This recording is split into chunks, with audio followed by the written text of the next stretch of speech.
চলে এলাম মালদার একদম অন্তিম পর্বে। সকালবেলায় তাড়াতাড়ি করে আমার ভাইপো আমাকে নিয়ে গেছিল পানের বরজ দেখাতে, কারণ সে বলেছে তুমি আবার কবে আসবে জানি না, তাই এগুলো দেখেই নাও একবারে। তাই ছোট ছোট করে ক্লিপিংগুলো করে নিচ্ছিলাম। আমাদের বাগান, আমাদের পুকুর পাড়, পুকুরের মাছ ধরা, আমাদের জমি। এই যে দেখুন আমাদের বাগানের এই ডুমুর গাছটা, এত ডুমুর ফলেছিল যে বলার কিছু নেই। আর যেহেতু মার্চ মাসের শেষের দিকটায় গেছিলাম, মাঝামাঝি দিকটায় গেছিলাম হোলির ছুটির সময়, তাই আম বাগানে আমের প্রচুর মুকুল এসছিল, কিন্তু আম সেই সময় আসেনি। আর এমনিতেও মালদাতে আম একটু দেরিতেই ওঠে।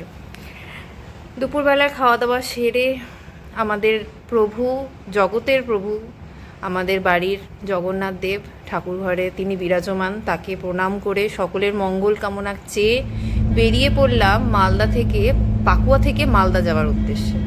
আর মালদা যেতে যেতে এত কিছু মাথায় আসছিল, এত স্মৃতি মাথায় আসছিল। অ্যাকচুয়ালি মালদা বলতে আমি যাদের বুঝতাম, আমার দুই মাসি, আমার নানু মানে আমার দিদা, আমার মেশো, এদেরকে আমি বুঝতাম। এত ভালোবাসা ছোট থেকে তারা আমাকে দিয়ে এসেছে, আর তাদের এই আকস্মিক মৃত্যু যেন মানে এখনও আমরা সেটা থেকে, আমি আমার ফ্যামিলি সেটা থেকে ওভারকাম করে উঠতে পারিনি। তো যাই হোক, পাকুয়া থেকে চললাম মালদায় আমার কাকুর বাড়ি যাওয়ার উদ্দেশ্যে। অ্যাকচুয়ালি এই বছর অনেক কম টাইমের জন্য এসেছি, শুভঙ্করকে প্রথমবার বিয়ের পর নিয়ে এসেছি, তাই সকলের বাড়ি হয়তো এত কম টাইমে যাওয়াটা সম্ভব ছিল না। তাই যাই হোক, মালদা পৌঁছে যেটা দেখলাম সেটা হলো, মা আগেই বলেছিল যে মালদায় কিন্তু হোলির দিন রাত্রেবেলায় সমস্ত দোকানপাট বন্ধ থাকে। আমি ভেবেছিলাম এতদিন পর নিশ্চয়ই সেগুলো বন্ধ থাকবে না, এখন হয়তো সবই খোলা থাকবে। কিন্তু গিয়ে দেখছি যে না, মায়ের কথাটাই সত্যি, সমস্ত দোকানপাট বন্ধ। মালদা পুরো একদম সুনসান ছিল।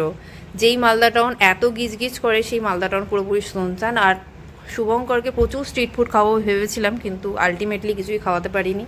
তাই রাত্রেবেলায় কাকুর বাড়িতে ডিনার সেরে ভোর 4টের সময় আমার ভাই মালদা স্টেশনে পৌঁছে দেয়। আর মালদা স্টেশনটা সকালবেলায় দেখেছিলাম ঠিকই, কিন্তু রাত্রেবেলায় দেখে অপূর্ব সুন্দর লাগছিলো। পুরো এয়ারপোর্ট বানিয়ে দিয়েছে মালদা স্টেশনকে, এত উন্নত হয়েছে মালদা স্টেশন। যাই হোক, আমাদের ট্রেন ছিল 4:30টার সময়, মালদা হাওড়া ইন্টারসিটি।